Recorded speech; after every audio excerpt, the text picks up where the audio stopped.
And he joins us this morning on the Harbor One hotline. Hey, Mike.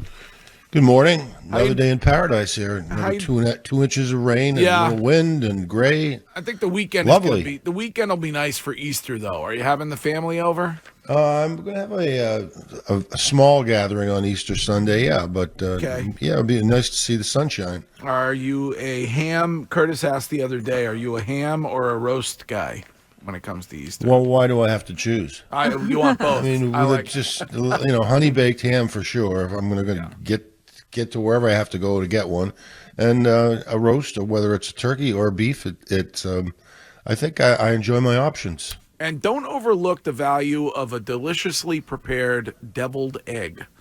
I don't like deviled eggs. My son loves them. He loves them. He loves deviled eggs. I could do like baker's dozen of those in 30 seconds. Not sure Easter Sunday is the day for a deviled egg. Yeah. I think it is. Is that hard boiled and colored? That's for me. You think that's a Southern thing? What, the deviled eggs? Yeah. No, I don't think so. Okay. Because I know a lot of Southerners love them. I mean, mom's was from the South. My mom's was from the South. My late mom, Susan Hill, used to make extraordinary. Why did they call them deviled eggs? I don't know. That's a great question. I don't know. Can we all just agree that Peeps are disgusting? Yes. The worst Easter food of all time? No, they're not disgusting. They're not very good, but they're worthy of consideration because of their vibrant colors and their texture. I mean, the candy, the jelly bean is the unmistakable official candy of Cadbury eggs. Yeah. And while I we're lived on in England.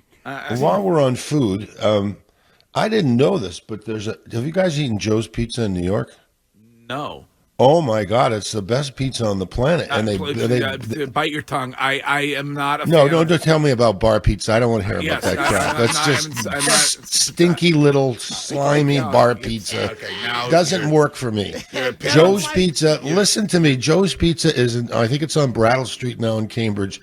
If it's the same quality as the pizza I had in New York, we were there about just before Christmas, and my wife said, let's take a subway ride with the boys and we'll go get some Joe's Pizza. You won't regret it. And I'm thinking, I don't want to go on the slimy, dirty subway, right? And in New York City, especially, and somebody might push me on the rail.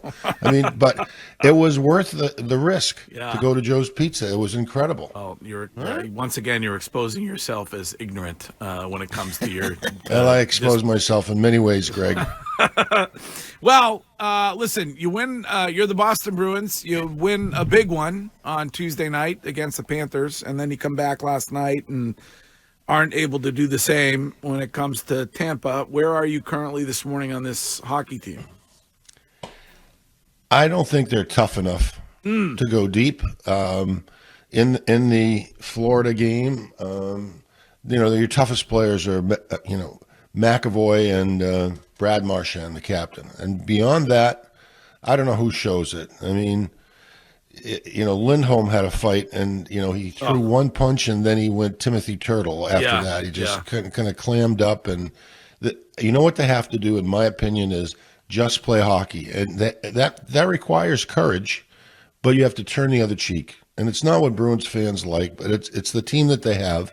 They have to say, listen, we're gonna get hit in the head, and then we're just gonna go back to the bench and come out for the next shift and let them take penalties and get your power play working. But when I think of teams that have won it, there's never a shortage of tenacity and courage, and these guys don't have that oomph that I'm hoping for. So change the approach. And it's not going to go down well with most hockey enthusiasts in Boston, but just skate away from it. You got to skate away from it and play the game. You got to play through it. That takes courage. That takes focus. But if you think you're going to try to out-tough the opposition, this team doesn't have that kind of mentality or personality. But Mike, if you're the coach of this team and you see the physicality, the emotion, the fight for it against the Panthers, and then the next night you see a completely different team, how do you as a coach, how does Montgomery kind of fix that? Well, I think I just tried to explain that. He's not going to fix it. He's not going to find a way to turn a key that says you guys are mentally incredibly tough or physically tough, but you can turn the key to be mentally tough.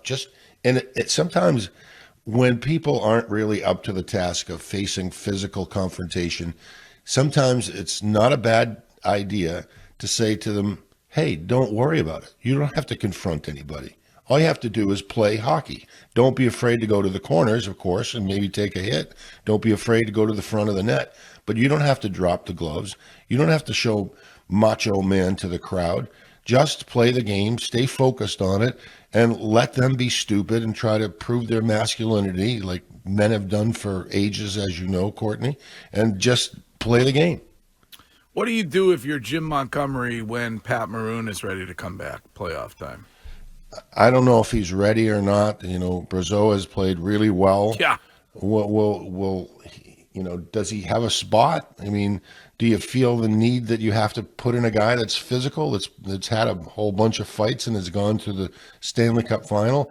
I guess I can't measure that until I actually see him skate and play. I mean, I've had back surgery before. It's not an easy surgery to come through, and it takes a long time to get into playing shape. He hasn't skated in a long time. I mean, he hasn't played certainly in longer than that, but it's just, I don't know what to do with that. He slows down the pace. I'd rather keep the pace high, and I'd rather keep it, up tempo.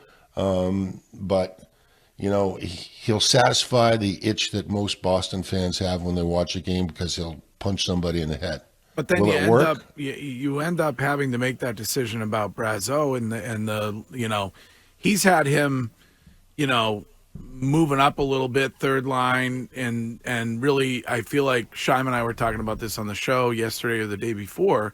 Like, that's a guy that I think you really want to have in your lineup come playoff time. I don't disagree at all. I mean, he's earned his spot in the lineup. I mean, can you find a way to fit another guy that's I don't think Brazeau is that slow, but he's a little bit lumbering, and if you put in another guy that's more than a little lumbering and older, and Maroon, does that slow you down? Does that accomplish what you want? And what is it that you're trying to accomplish with Maroon in the lineup? Just physicality, be able to go to the corner. I mean, he's tested, and I like the player, but it's been a long time since he's been in the uniform, and it's been a long time since he's played it with any kind of pace. I don't know that. I think it'll be an interesting decision. I don't know if he'll make it to put him in, but clearly when they went out to get him, they had a purpose in mind, and if he's ready to go, I'm sure you're going to see him in the lineup.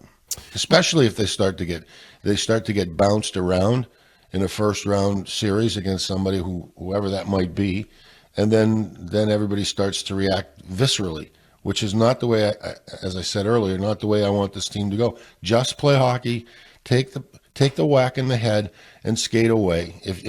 But you got to go back to the corner with the same ferocity. You have to go to the net with the same ferocity, but you won't be able to satisfy the guttural needs of the crowd. They're not made for that. Sorry, I wish they were. I can't believe you of all people is suggesting this as a strategy. Well, as a coach, you have to go with what you have. Yeah, and so go with what you have. This is not a team that's physical. I mean, when I see Lindholm, like last night, I was really pissed off at Pasternak when they scored the open net goal. He was coming back, and it was Kuznets. Kucherov that was coming around the back of the net. And he sort of slowed up and let him just put it in the open net. Crush the guy. And then I said, well, he's never going to crush the guy. He's just not going to do it. He's not made up for that. So don't try to teach the dog a different kind of a trick if he doesn't want to learn it. Mike, it's interesting because when we always hear hockey and we talk about hockey, we talk about team not being tough enough. But as the league has changed and the enforcers have kind of gone away from the game, is toughness just a way of now saying, is this team, can they play physical? Can they be physical? Can they, like you said, get in those dirty areas? Can they get in front of the net? And it's not about the fighting. Is that what like the new toughness is when can a team be physical when they need to be physical? You mean without fighting? Yeah, because nowadays, like, fighting is, do we even look at fighting like it used to be? Players are not like scared of enforcers. Well, but you want somebody who's going to be able to hold guys accountable at some point. Like, you need to have that. Well, no, that's what I'm asking. Do you really need that in today's game? I don't. You want it. I want it. I do and want then it. Bruins fans want it. They don't have it. Who's got it on that? There's no Terry O'Reilly there. There's no John Wensink. There's no Stan Jonathan. There's not even a Mike Milbury to stand up for him. And I was way down on the list of tough guys on that team. There just isn't anybody there that's going to do it. Frederick is okay, although he had his closet cleaned yesterday, and I just don't think that they don't need to. It requires incredible discipline, and it does require incredible internal strength to go through that and take a punch and not push back and not punch back. It's really hard to do, especially if it's built into you. But this team doesn't have enough of the guys that if they do punch back, that there's somebody else to back him up and somebody else to back him up and to come at it with the incessant mode that makes it effective. That's almost intimidating. That's not there for them. They're going to have to intimidate by their resilience and their mental fortitude, not physical. I'm assuming that's why they went. Unfortunately, it didn't work out, but that's why they went and got Lucic. Yeah, that's right. They wanted to satisfy the need for, it's satisfaction, physical retaliation, and even at his age, he was not going to be the kind of player that he was when he was early on. But and I understand that it's sort of ingrained in the game in a certain way. But I need to see a different approach. And one of the other things that I will talk about today is the goaltending. We do it every week anyway. I want Swayman in net. I don't want to play for the analytical Swede. When I played in front of goaltenders, I wanted somebody that had passion, had some fire, had some care, and I think Elmark probably does have that, but this sort of the personality is not the kind of personality, personally, that I would want to play in front of. I want somebody with some fight and some fire, and I don't know why they call him Bulldog, but that seems appropriate enough for me for a goaltender. You want somebody that fights every shot, and I don't even want there to be a question anymore. Let the kid fight through his last few tough outings, get through it, and put him in net, and then trade the other guy in the offseason as soon as you can. Mike, that was mild, wasn't it? No, I love it. I love it. As of right now, it looks like the Bruins would have, if the playoffs were to start tomorrow, would have the Tampa Bay Lightning. Is there a team that you would prefer to see in the first round to give the Bruins the best chance? Because personally, I don't want to see the Lightning. I think Vasilevsky's just too good, especially this time of year, and that team has so much experience in the playoffs that they would be a nightmare round one. Is there a team that you would want to see round one? Would you want to see Toronto? I'd rather see Montreal, but that's not going to happen. I'd probably rather see Toronto. There are no layups in the first round. Philadelphia, if they make it, is probably going to be the weakest link in the top playoff teams. But I'm not sure they're going to make it. Washington's coming hard, and they've been coming hard for a while now. So Toronto seems like a logical choice. They've had good success against them during the regular season. They've had historical success against them. But this Matthews is a beast. And they have other guys on the team that can score, at will. It's be careful what you wish for. But I guess if they finish second, it will be Toronto, and it will be extraordinarily interesting. And I don't think a pushover. But I'm not looking to get Toronto. I'd be happier with Philadelphia but not Tampa. You're right. I think you're right on about Tampa. They found a rhythm, and they've been able to replace a lot of the guys that they've lost due to their success because of money concerns or what have you. And they're sort of back they look like they're back in the hunt, and I don't think anybody saw it coming. All right, Mike Milbury, we're getting there. We're getting close to playoff time on Causeway Street, and we will talk to you again next week. Have a great Easter. Can I do one other thing? Yeah.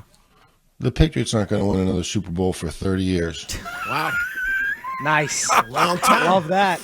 See, 30 long time. 30 It's years. the law of averages, I mean, they lost Brady, they lost Belichick, and they're left with the Crafts. I'd rather have Belichick and Brady than Jonathan and Bob.